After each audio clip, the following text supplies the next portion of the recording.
Have you ever encountered difficulty waking up in the morning because your phone failed to ring, for example?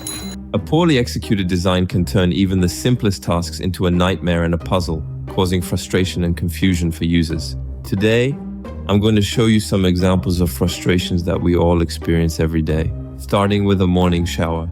I gotta take a shower, I'm really late. Have you ever been faced with this situation where the mixer that allows you to adjust the hot and cold water does not work as you expected, and you are forced to go through the cold shower before getting to the hot shower because it was designed that way?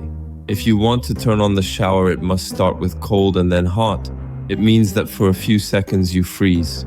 Or in other ways, you don't know exactly if you should add a little more hot water or cold water because it's separate. Now, another instance, subsequent to having your shower in the morning, you require to heat something up in the microwave oven. First up, the reverse microwave. But did you understand all the buttons that were displayed on this particular microwave? Are you capable of deciphering all of them? Have you already set the time on your microwave oven? Most of the time you're going to say no. And how many people just press the same button on the microwave or oven because it's the only one they really know? Let's proceed with our day now. You opted for your car. Similarly, in that car, how many buttons do you actually know how to utilize? It's a button over there. There's a million fucking... Do all logos make sense to you? I have the impression that it's often not the case. When I witness individuals using their car, they have a basic grasp of how the buttons function, but it's truly a trial and error process every time. What button? There are a million buttons. How did we reach the point where we have to go through trial and error and all of a sudden we're too hot? So we press the button again and turn everything off, simply because we realized it was necessary to turn on the seat heating. Now, with the same car, you have to park your car, you have to put it in the parking lot. Hey, nice driving, Mario. And what was the number of parking meters that you were able to utilize on your initial attempt? And did you find it to be intuitive and easy to understand? It is frequently complex interfaces, a little outdated with numerous buttons. Let us proceed with the day. It is taking us a total of 10 minutes to try and decipher this parking meter. Very well. Now that you have parked your vehicle, that is a new thing you have managed to accomplish today. Nice parking. Thanks. Now we'll use the elevator to go to the office.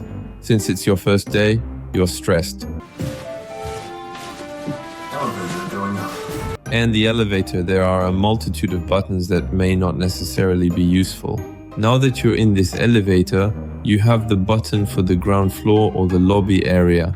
Sometimes the lobby is not called the lobby, it is called the first floor. Sometimes the second floor is actually the first floor. Sometimes the first floor is the second floor. It depends so much on various situations that sometimes there is even the star to indicate that it is the lobby, while other times there is no star at all. How did we actually get to this point? Why don't we standardize all of these elevators that have a different way of operating each time they are used? And the number of times, for instance, I had to locate or slide the access card on the elevator. I believed it was on the right, but it was actually on the left. I ended up on the 5th floor because someone called the elevator from a higher floor in the building. Stop the elevator. Stop the elevator. All these are just a few examples. Well, now it is time to start working a little bit, but now you will have to utilize the new coffee machine. Is that a new coffee machine? Real experience, they just changed the machines at the office. It's great, they make better coffee, but I will need to learn all the features again from the beginning. For the coffee machine? They refer to it as special coffee in this new coffee machine. What is the meaning or significance behind that? I have no idea. I will have to go further, and that I discover for myself the special coffee, which is actually just a vanilla coffee, a latte coffee. It's pretty basic, but why did they put it in special? It's part of the cafes that I would say are a bit classic. Why not display a whole list directly on this touch screen? And on top of that, right after, he asked me if I want to clean the machine by pressing ESC. I don't even know where ESC is. I find myself in a situation where, in the end, I don't want to make coffee. I might wait for someone else to make coffee and check if it is fixed. Has this situation occurred to you? Oh yes, by the way, now that you managed to make yourself a coffee, now you will have to open the door. But do we pull or push this door? Was it push or pull? That's a good question because the handle feels like a bar and gives me the impression that I can push, but in reality, no, I had to pull. I had to come across this error, make the mistake of pulling, and I realized that I had to push. Doors don't pull, they slide. I know it's not much, this kind of little frustration, but accumulated there since your shower in the morning and your alarm clock that didn't ring because you programmed it wrong on your phone. Well, that's a lot of frustration that accumulates, and it's barely noon today. Well, I'm speeding up. Finally, your day is going well overall. These were the daily frustrations that you will have to go through like this every day, but it's still not dramatic. Now we will need to go back to our house. However, before returning home, prior to going home, you will have to complete the task of shopping for groceries and other items. And precisely, it turns out that for economic reasons and for the sake of modernity, they have decided to replace the usual cashiers with automatic checkouts. Oh, that's the new checkout, girl. Well, why not? I'm going to use the self-checkouts that appear to have a smaller number of people. However, the cash register, automatic, the first thing she asked me before I start scanning anything is if I want to use my credit card. Yeah, listen, yes, that seems okay. Well, you don't accept cash, but why is it the first step? Then she asks if I want bags. I am not there yet, she inquires of me. Just let me carry out the task of scanning my articles. And in the end, she obviously asked me if I have my loyalty card, something I never have because I'm not interested. And finally, she tells me, oh, well, yes, but be careful if you want bags, you'll have to add them. Oh, yes, okay. I didn't understand that it was paying, it was an extra to that. And on top of that, I had to manage to scan my bottles of alcohol. And well, someone will have to validate the transaction because it's alcohol, and not everyone can easily buy alcohol. So that means that finally my work, my job, which was to scan my items for the grocery store, I am not able to complete completely because every time there is a small problem, someone has to deactivate the machine and reactivate the system. Otherwise, it gets stuck. Manager to checkout 3. Finally, your day is over. You were able to complete your shopping. You encountered the coffee machine that doesn't function as expected, but you still managed to find parking for your car. While these accomplishments are positive, we also have to deal with the frustrating events we experience on a daily basis. These situations can be addressed through the use of an application and a website, which is known as improving the user experience or UX design, short for user experience design.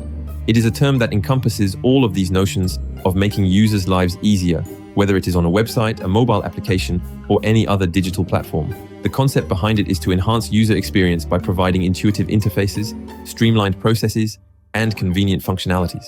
This can involve optimizing layouts, improving navigation, implementing user-friendly features, and prioritizing user feedback for continuous improvement. And ultimately, the overarching objective behind all of this is for it to become nearly transparent and for you not to even have to think about it at all. The reason you thought of all these frustrating moments is because they are in fact frustrating.